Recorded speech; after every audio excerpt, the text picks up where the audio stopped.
Shabbat Shalom, my friends. So now we begin the third book of the 5 books of the Torah, the book of Vayikra, Leviticus, chapter 1, verse 1 and following. In 2 more weeks, we will actually find ourselves halfway through the verses in the Torah as we begin our march now, pretty soon, from Passover to Simchat Torah, when we begin all over again. Notable in these weekly portions, especially now here in Leviticus, will be korbanot, sacrifices. Each type of korban has its own purpose, from seeking forgiveness to offering thanks to praising God, the source of the cosmos. Rabbi Jonathan Sacks follows a long-standing tradition to seek to make every aspect of the offering of sacrifices a metaphor, a moral lesson. Following the teachings of Jewish mystics, Sacks suggests that we should see ourselves as human beings as possessing 2 kinds of souls: an animal soul and a godly soul. As human beings, we contain drives like all animals to eat, to drink, to reproduce, to find shelter. But as human beings, we also contain drives to pursue truth and goodness and beauty. Like animals, we seek to survive, but we humans grasp that being alive means much more than just surviving. Like animals, we seek to master our surroundings, but we humans also lift our eyes heavensward as we perceive there's more to life than just surviving. Like animals, we respect the claims of other animals to their turf, but we humans acknowledge that the entire cosmos belongs to God. We are masters of nothing. Like animals, we find strength in the gatherings of our own. Now here's a test. Whether those gatherings are referred to in the animal world, see if you can identify, as a herd, a colony, a swarm, a caravan, a litter, a quiver, a pod, a troop, a shrewdness, or a sleuth. But we humans call our gatherings a family, a community, a nation. Because we are in possession of 2 types of souls, Sacks sees the sacrificial act as one which seeks to bring our animal souls closer to God. In Hebrew, to bring close is lahakriv. In Hebrew, the word for a sacrifice is korban. Do you hear? Same root. Lahakriv, bring near. Korban, a sacrifice. So the korbanot are an expression of our human needs, not as a gesture to meet some whatever need, lack in God. Through korbanot, we redirect our instincts, our drive, our inclinations, and for Sacks, that's how we should read the book of Leviticus. Shai Held finds his own sources of meaning in Leviticus as the text elaborates how the various sacrifices are brought for widely divergent reasons. For example, what about our leaders? Why do leaders here in Leviticus have a unique set of sacrifices that they must bring? What if a Kohen has sinned? What is the appropriate sacrifice? And what if a political leader, a chieftain, has sinned? What then is the appropriate sacrifice? Oh, but wait. Oh, wait. Our text does say if a Kohen has sinned, but when speaking about political leaders, secular leaders, it says, when a chieftain shall sin. It is as if for a Kohen, human being, sinning is always a possibility. But a political leader who sins is pretty much an expectation.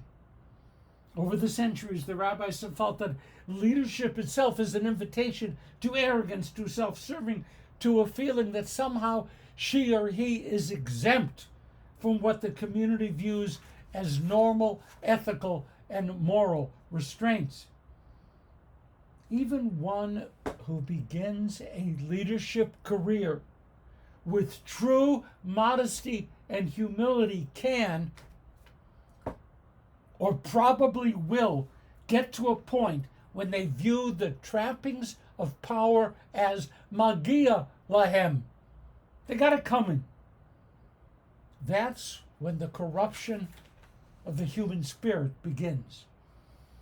That's when somebody ought to start preparing an animal for a sin offering to be brought by leaders. And a leader doesn't sin alone. Leaders sweep others up into the vortex of bad behavior. They acquire sycophants and enablers. They always do. These are people who gather to feast off of the killings of others like vultures or hyenas. They see themselves as manifestations or avatars or holograms of the actual leaders, and they want nothing to change. They want their leaders to keep on sliding away from a moral posture. They feed on bad behavior like bottom feeders on the ocean floor. They encourage bad behavior, and then they praise themselves for doing so. But the sins of leaders infect the people as well. If leaders cheat, if leaders lie, if leaders destroy with no vision as to how to build, if leaders view moral codes as merely a means to keep the masses under control, but not as something which needs to be applied to their own lives, then the people, or at least some of the people, will always imitate them.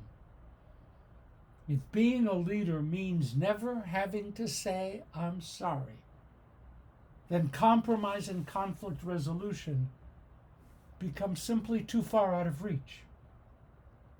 Now, we Jews don't elevate anyone to sainthood.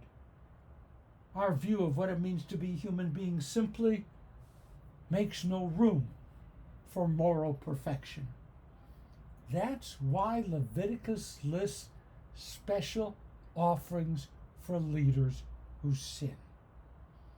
Moses was Moshe Rabbeinu, Moses our teacher, not Moses our moral exemplar. He was capable of great anger, of impatience, of insensitivity, of a lack of faith. Now Elijah, we're going to deal with him in Passover a couple weeks. A bringer of good tidings, a man capable of causing the deaths of others. King David, the Psalms are magnificent. His making Jerusalem the very heart of Jewish existence is incomparable. His lying, his adulterous behavior, his bearing grudges, his seeking revenge are forever facets of the totality of the person he was. It took the condemnation by the prophet Nathan, "You are the one," to shake David to his core, but he still remained deeply flawed throughout his life. Shabbat Tzvi, often erroneously referred to as a false messiah, was a human being of vast charisma and a deeply seated psychological weakness expressed through manic depression. He raised the Kabbalah up into widespread acceptance, and he fostered a movement which tore down the pillars of much of Jewish faith and practice.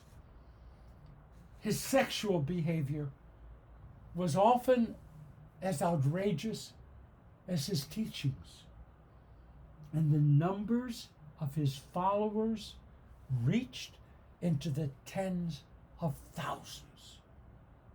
He entered sin, he said, so as to elevate it. And he brought many with him. The rabbis viewed the first chapters of Leviticus, among other things, as reminding us that no person is exempt from sin, that no person is exempt from ego-driven misdeeds. We can say Ecclesiastes was right. There is no person ever who is free from sin. So, truth. We may not desire to learn all of the intricacies of sacrificial behavior listed in Leviticus, but we can learn much about our world by exploring how our founders viewed the human condition, by allowing Leviticus to speak to us. Shabbat Shalom, my friends. Guess what? Passover is coming.